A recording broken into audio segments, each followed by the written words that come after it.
Welcome to the Mouthpiece. It's over. It's history. We got a new World Series of Poker champion. His name is Jerry Yang. We're going to talk about Jerry Yang's play. We're going to talk about Philip Helm's complete blow-up, where it ranks in poker World Series of Poker history. We're going to talk about Lee Watkinson. What were you thinking? We're going to talk about my run for the cup. And we're going to talk about my hand of the week on the mouth.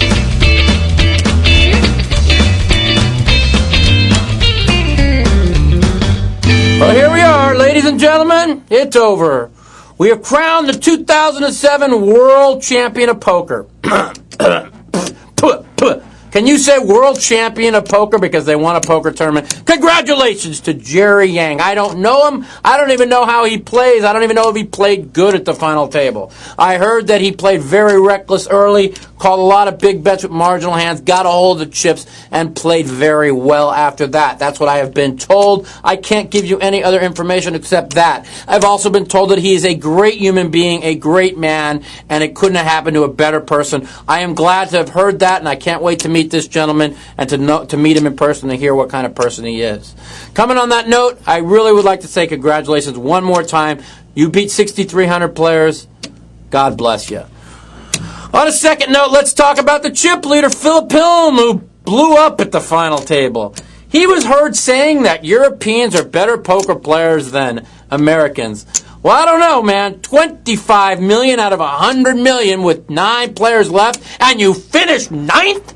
You finished 9th? You blow 20 million in chips with 8-5 against a guy who obviously won't fold a hand. Congratulations, Philip Helm. You take the Donkey Man of the Week award. You played like shit. Admit it and figure it out. Where does it rank on World Series of Poker blow-ups? It's got to be in one of the top 3 blow-ups in the history of the main event. I know one thing. When I saw John Shipley blow up in 2002, I never thought I'd witness anything like it before. But to see a man blow 25 million in chips within 15 hands dealt at the World Series of Poker, you take the Donkey Man of the Year award. Going on to our next person, going back to the World Series of Poker main event, I'm going to take on my friend Lee Watkinson. Lee, my fellow full tilt man Watkinson. Lots of experience, over $1 million cashed in his lifetime. What are you thinking with A7? Didn't the guy already prove he's not folding anything? What? You don't want to be run over? Well, let's see. A seasoned pro knows that you smooth call in position to stop from getting run over. You put your tournament on the line with A7 offsuit. Pick 6-3 offsuit. You know if they call with an ace, you're dead. You completely grenaded. You pick up the second Donkey Man of the Week award. I'm disappointed in you. Full Tilt's disappointed in you. I still love you, but you gotta just say to yourself, fuck, I fucked up. Well, for all you out there, if you haven't heard by now, I made a big run at the Bellagio Cup, finishing second place to Kevin Saul. I want to congratulate Kevin. He went wire to wire in this tournament. He really, if I'm not mistaken, becomes probably the first person since Stewie Younger in '97 to go in a $10,000 tournament wire to wire. I haven't seen it, and I'm not even sure if Stewie led after that day one. I know he left the last 3 days he led. So congratulations on somebody to go wire to wire. It probably will never be done again. It was something that people won't see much of. As you all know, I got second to Kevin. I really believe I played the 4 best days of poker I played since the '05 World Series. I went into the tournament, like I told you all last week, that good things were going to happen.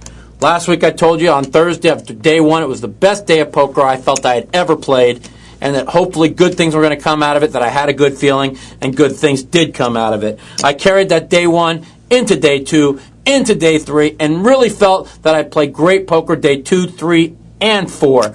You know, the final table, it started off great. I built my chip stacks to 3.6 million. I took the chip lead, and as Kevin was unfolding before our very eyes on full-blown tilt, I truly believed there was nobody going to beat me. As it turns out, my good friend Shane Shagler, a.k.a. Idiot, also known as moron, also known as complete meltdown psychotic fool, decided to give Kevin and double him up with ace-10 on a no-pair, no-draw flop. And then he decided to double him up again with ace-6 against ace-jack. And the bottom line was this. He kept coming after Kevin. For what reason, I don't know. I guess I heard they have a history online together. But his patience wasn't there. It was reckless. It was abandonment. It was horrible. And this kid who had no shot, and I mean no shot of winning this tournament, found a way to get the chips back and gain his composure and go on to win. Now, the reason why he won was he did play well after he got his chips back. I will congratulate Kevin for playing well after he got back his $3.5–4 million in chips. But the bottom line was this: he was gone, he was disintegrated, he was history, he had no chance until Shane Shegler gave him that hope. Now, also on a note, I want to talk about the fact that I really was card dead. I mean, I just never had a hand after I got the $3.6 million. We were playing deep stack poker, 20, 40,000 blinds. I really felt I could have played forever. I played the way deep stack poker is supposed to be played, nice and patiently, and waiting and picking my spots. And I had these kids, aggressive and maniacs, playing deep stack, so I had them right where I wanted them. And it wasn't meant to be. I finally worked my way up to second place. I got a big break when Danny Wong moved in all in on me. I knew he was weak. He always took his time on every decision. He quickly moved all in on me. It was either a weak ace or I had him dominated. I made the call with King Jack. It ends up being a weak ace where I was about 50-50. I won that flip and got myself $2.5 million head up against Kevin. All right, ladies and gentlemen, my hand of the week brought to you by Pro Player. Everybody out there, drink Pro Player. Pro Player is brought to you by the Hand of the Week. Okay, Hand of the Week comes to you courtesy of the Bellagio Cup, my head-up match, and my last hand played along and on my way to my second-place finish. You tell me what you think of it. Did I play it right? What would you all have done? You could call me next week and let me know. That's 1-877-675-1306, in case you idiots forgot my number. Kevin raised on the button. I knew he was strong. He raised in a different manner than he'd raised any other time before.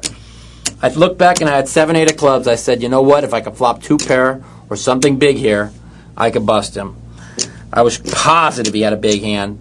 So it was 140,000 more to me. I elected to make the call. I had $2.5 million in chips. I had 7-8 of clubs.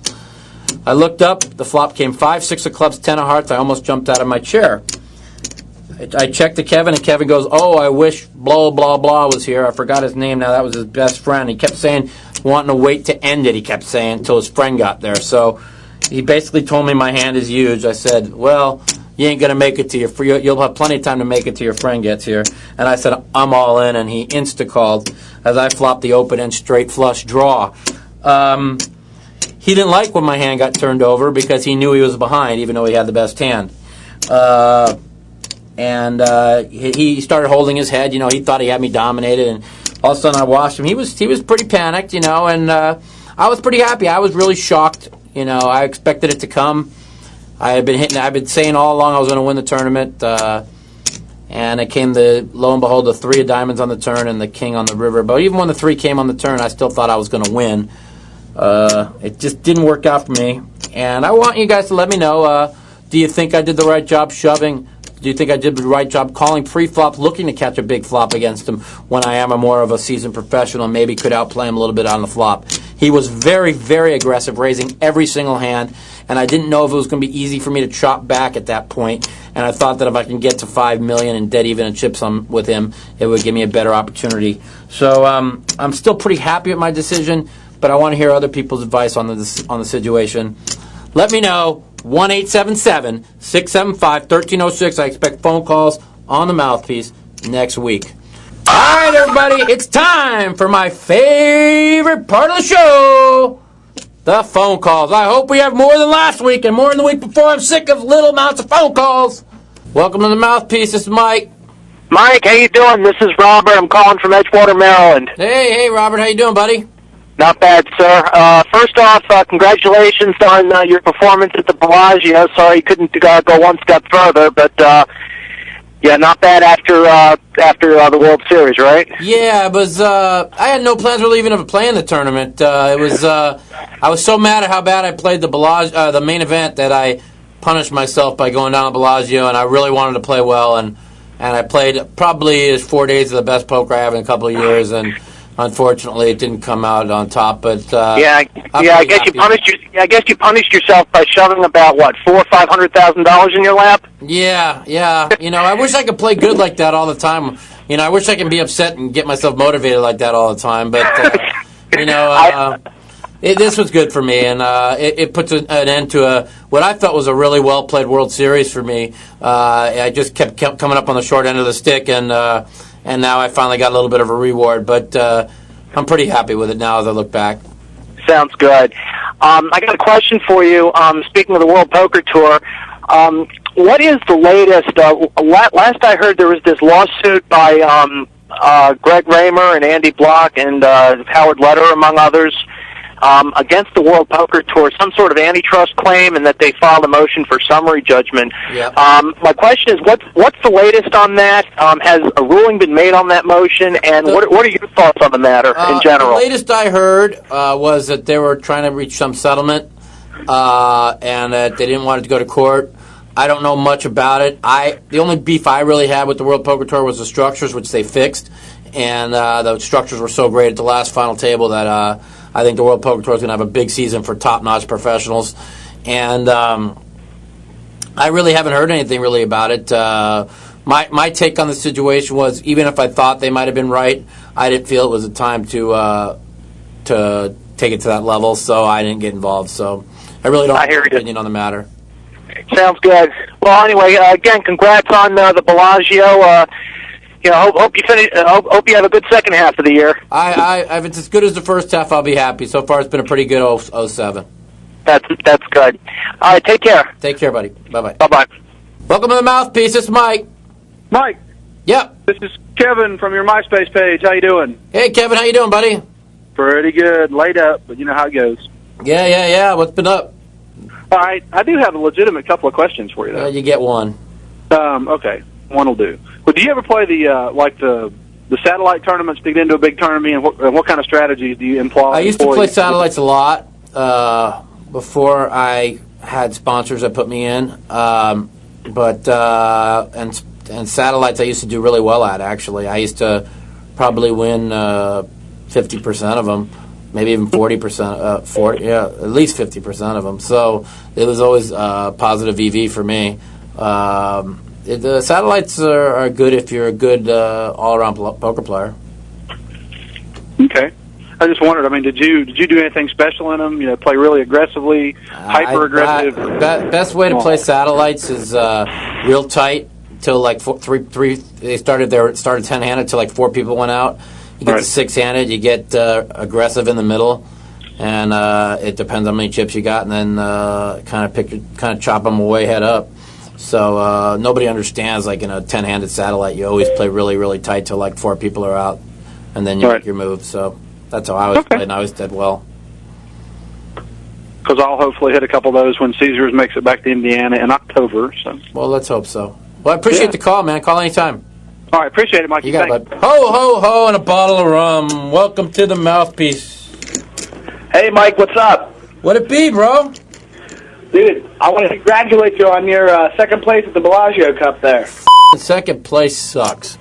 Yeah, I know. It's too bad you couldn't hit any of all those outs, you know what I mean? Man, if you only know how card dead I was. When you guys see the TV, you'll be like, how did this guy get to second place? I mean, I made one little $400,000 mistake, but man, I play so fucking good and never could make a hand. And I just sat there and grinded. And, I play short stack poker the way it's supposed to be played. And when you're playing deep stack at the new WPT structure, the goal is to move up to second, third, and then try and maneuver from there. And I did exactly what I was supposed to do, and I basically backed into second place. But I had enough chips to give myself a shot. I mean, I just couldn't hit when I got my money in the favor. Yeah, I hear you. So, what are your plans now after this? The plans now are basically since that ended a couple days ago, I've actually farted around, my internet, and I've been doing all right. And I'm going to take. I'm planning on going possibly either Hawaii or Mexico towards the end of next week, and go away for about 10 days. Leave my computer at home and just take a little vacation. And then after that, we'll see what's going on.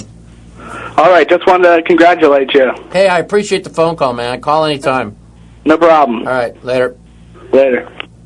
Hello, welcome to the Mouthpiece. Hey, Mike. Hey, buddy, what's going on? This is Josh from Florida. I have a question about going into heads-up play with the chip lead. Okay. Because of the last 7 years at the main event, the guy who's gone into heads-up play has won. Okay. And with the chip lead, and then this proved at the Bellagio Cup last week with you and Kevin. Okay. How do you feel if it's important or? Well, I'm not so sure about that. I mean, like Joe Hatcham won the World Series. He never had the chip lead. He was like the short stack the whole way. Well, he got the chip lead three-handed, and he went into heads-up play with the chip lead. Oh, I see. Getting him to heads-up play with the chip lead. Okay, go ahead. Yeah. I'm sorry. Well, I was just wondering how important that is. Well, yeah, that's real important. You got to remember. Let's say you got 2-1 chip lead on somebody head up. They're going to have to win two hands to beat you. You know what I'm saying? Yeah. When me and Kevin played head up, I was really confident, even though he had 4-1 chip lead, because I thought I'd be able to grind back to even with him and give myself a chance to win. He played really fast and aggressive and reckless, and which I kind of wanted, but all of a sudden the blinds went to 40-80, and it was 140 every two hands, and I had like 2,300, and he's raised, and and I probably could have waited a little bit longer. I probably didn't have to play a double up pot with him, but I was looking to flop something big, which I did, and it just didn't work out. How did you feel about those blinds at the final table, the revised? Oh, it was great. It was there was so much play. I could have probably played head up with him for a long time if I just would have stayed a little bit more patient. But I wanted to really get to find a way to double up. And I know if I got to $5 million and he had $5 million, it was he just wasn't going to win. I mean, he wasn't going to be able to raise every hand head up, dead even in chips, because he'd be too. He knows I know what I'm doing. So, I gave myself a shot to win a hand. I got my money in 56.5% favored, and just didn't work out. I hope they keep the blinds that way at the final table. Oh no, it'll be like that forever now. I mean, they changed it for that. It was this tournament had so much play. It was all deep stack tournament, and the thing is what everybody's going to find out. Even though Kevin, who was a lunatic, won. He didn't know how to play deep stack tournament, and that's why he blew the chip lead, and that's why he would have been out sixth if it wasn't for Shane blowing up and giving him the chips. These kids don't know how to play deep stack tournaments. They're so used to playing them online bullshit tournaments, and with the deep stack, goes. What's that? Well, there's so many sit and goes. Yeah, and I'm the only one at the final table that knew how to play deep stack tournament, and I'm the only one at the final table that didn't blow up. I mean, everybody else blew up. And usually when that happens, the one that doesn't blow up walks out victorious. And the only time it just wasn't, I just got myself in too far of a hole chip-wise because of everybody giving Kevin the money. I mean, it was just gifted, the chips to Kevin, so he never had to earn any of them. He gave them all away and then got them gifted back. So, I thought Kevin played really well once he got the chips back. After he blew up and got the chips back, I thought he made a great adjustment, and I thought he played well. All right, what's up? All right, buddy. Take care, man. Thanks for the call. All right, you too. You got it. Hello. Awesome. Hey, this is Bill from Long Island, New York. Bill from Long Island, New York. Welcome to the Mouthpiece, buddy. Hey, Mike. Awesome. Congratulations on the second place. I saw that on the internet. Second place sucks, but thank you. I saw the hand you went out with. I might have pushed on that too, I think. Yeah, there ain't nobody would not go broke there. It just, what can you do? It was a good finish to the World Series. I felt like I played the main event, like I said, pretty bad, and I redeemed myself a little bit for that. And it sucks I didn't win, but what can you do? I played good. Yeah, you played. It looks like you played good. Mike, I got a question. I watched 3 World Series shows on ESPN now. That's 3 more than I've watched. I haven't recognized anybody. That's, like I said, 3 more than I've watched. Well, Yeah. it's hard to recognize anybody, but they had really bad blind structures. Yeah. And when you got deep, it didn't matter who was in. I mean, it just became who caught lucky late. So you're going to see a lot of everybody's going to be different. The main event had it was a really good structure, but there was so many people. You know how that works out. Yeah. So what is poker changing? Is the strategy changing now that so many new people are coming in, or is it? Not for me. Yeah. All of them are still going to play like idiots, and I'm just going to sit there and wait for them to give me their chips. It's there's so many players. Every tournament broke a record. So when you have that many players, you're going to have there's so much variance in poker. It's not like any other sport. I'm going to say it like I've said it 100 times before. Go put 1,000 people in every single golf tournament and see how many times Tiger Woods is in the top 5, or top 10, because there is thousands and thousands of golfers that on any given weekend that could shoot as good as he does. Right. It's just the consistency, and that's the bottom line. That's why there needs to be some kind of tour, where you earn your card and you earn your way to stay on, and you got to earn your way to get onto that, because and if you put take 6,000 people against Tiger Woods every week shooting golf and see if in 12 in forever does he get the money? So. Yeah, right. Hey, I really enjoy watching you on TV, and I'm really excited I got to talk to you. Thanks a lot, Mike. Hey, thanks a lot, man, for calling. I appreciate it. All right, yep. You got it. Bye. Bye. Hello. Hi, Mike. Hello, my name's Jason. who's this? I'm Jason, phoning from the UK, mate. Hey, Jason. What's up, bud? Hey, no, mate. I just wanted to ask you a question with regards to the WSOP structure of the main event. It seems like it was really good. Do you think it needs changing with the amount of entrants that were in this year, etc., maybe into a shootout style? No, definitely not a shootout style. What needs to be done at the WSOP is it needs to go from a 7-day tournament with 4 first days, making it a total of 11 days, to a 14-day tournament, maybe even 16-day tournament, and 4 first days, and nobody plays more than 8 hours a day. And instead of having a shootout and a grinded-out 14-hour day, every day marathon, it needs to be where kind of a little bit like the Bellagio is, where you don't play more than 8 hours a day, and it doesn't become so much of an endurance contest. Nobody should have to kill themselves when you're playing for the biggest prize in poker, and there's no reason to do that. And I just think that next year I'd like to see it a 14-day tournament and 8-hour days instead of 14-hour days. Yeah, look, I mean that sounds good. What did you think of the main event final table this year?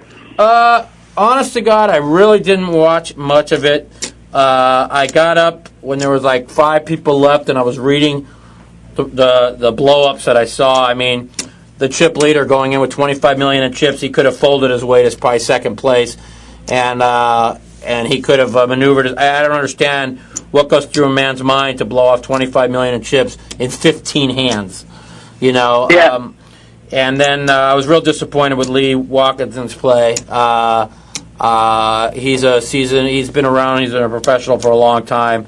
I mean, he's got to know better than to just shove with ace-6 or ace-7 offsuit $10 million in chips when the blinds are relatively small and he can outplay people in position. So I was pretty upset with his play. I really thought the Russian was going to win once he got a hold of some chips and he got up to 4-handed. He just didn't win a coin flip, and he pushed against a guy that doesn't fold any pair. And from what I saw, the guy who won really didn't have that much experience. He was more of a pusher, a shover, a caller.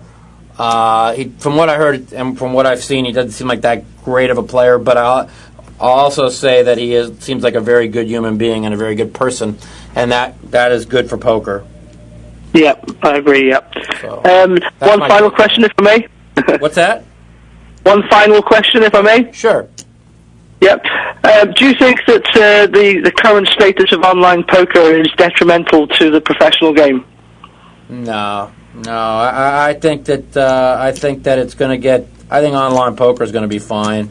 I think here within the next 6 months to a year, it's going to get legalized, and everything's going to get changed, and poker's going to. I mean, look at the poker; they broke every record ever in the World Series this year. I didn't think that they were going to do that. I was really shocked. Poker's growing; it's bigger than ever, and it ain't slowing down. Yep, I think we all agree with that. It's definitely on the way up. Yeah. Thanks very much for your time, mate. And call me anytime, man. Take care.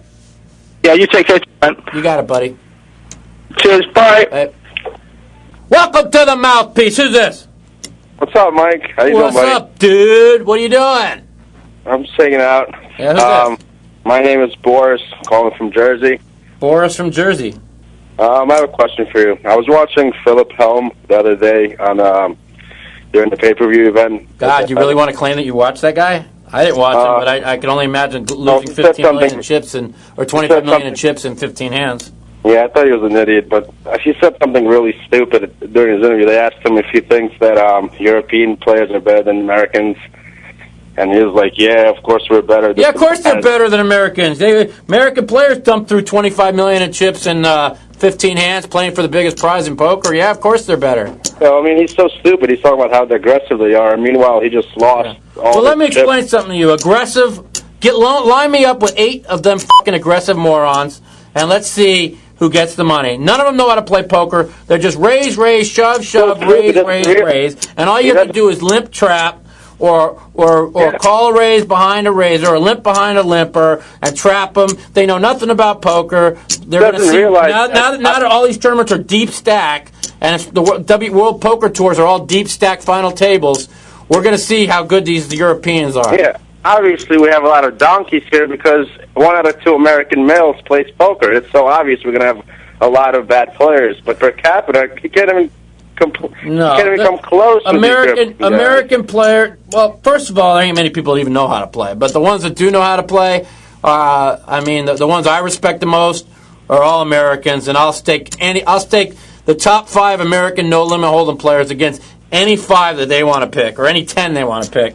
And we'll see who comes out. He's an idiot. How is he going to talk about that while he just lost all his chips and went out 9th? Yeah. How could he say something like that? The guy could have gone to bed and not shown up and finished second. You know, 25 million in chips or $6 million in second place. He's trying to bluff a guy who's calling people with anything. Yeah, anybody tries to bluff a guy that doesn't fold anything.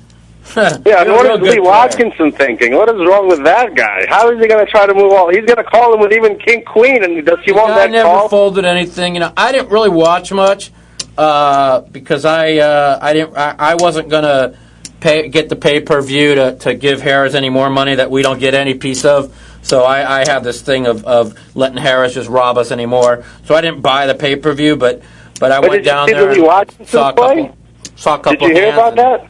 What's that? Did you hear about the Lee Watkinson play? Oh, if I see him, I'm just going to look at him and say, "You're a f***ing idiot."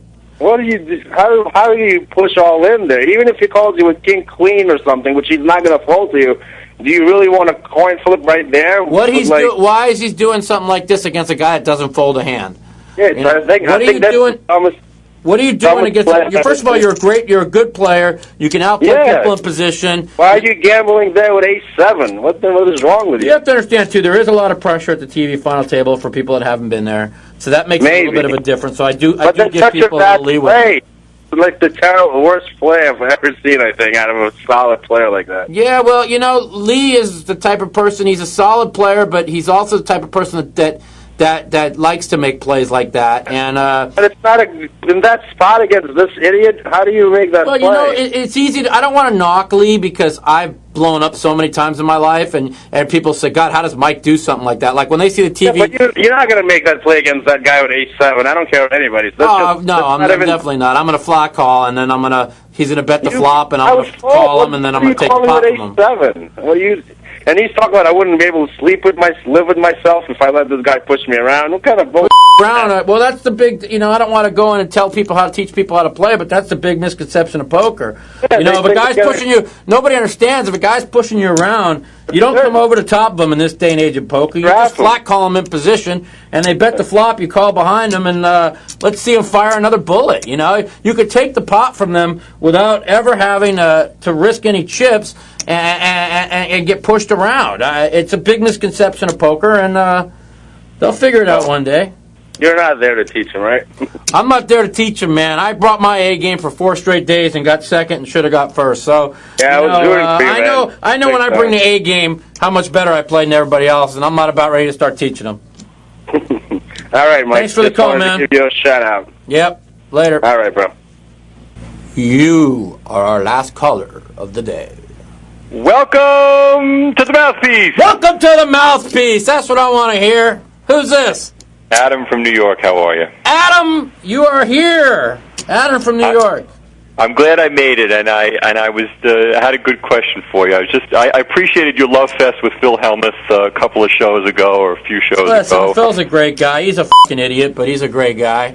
He's actually truly one of. He's become one of my very best friends, and we've learned to really help each other as far as poker, and it seems like we've gotten a lot closer since I've helped him out a lot, and he's helped me out a lot. Before he was struggling in the World Series, and last year, during the beginning of the World Series, he asked him why ain't he cashing anymore, why is he struggling, and I gave him a couple pointers of what he needs to do to fix his game, and he won best all-around at the World Series, and then he come back with a big World Series this year, and so he respects me a lot, and I respect him a lot, and we've gone from enemies. We've always been friends, but enemies at the poker table. We'll always be enemies at the poker table to two people that have learned to help each other. So that's really what's happened there.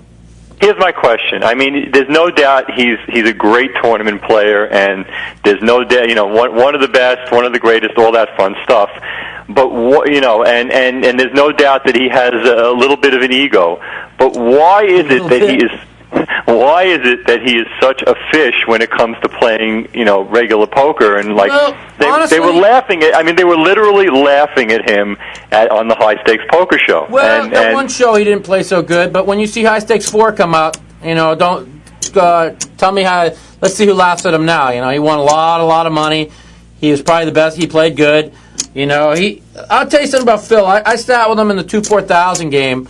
High game about 2 months ago. It was right after we got done filming High Stakes 4, and we both won a lot of money. We went into 2-4,000 mixed game, and he played perfect. And I'd never seen Phil play perfect. So I think that Phil has got a big misconception about how bad he plays. I think that he plays. I think that if he really wants to play, he can. And I never thought much of his cash games either, and I used to make fun of him. But after watching him play, he played really well, and I think he's sick of everybody knocking him how bad he plays cash games, and now I think he's trying a lot harder, and I think, now that his ego's getting bruised a little bit, he's playing a lot better.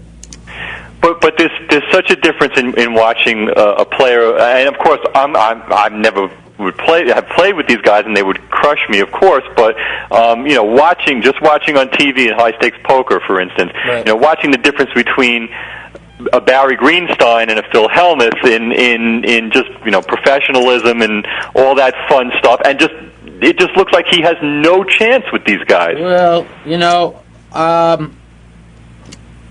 you play no limit hold'em, and I'll put Phil up against anybody.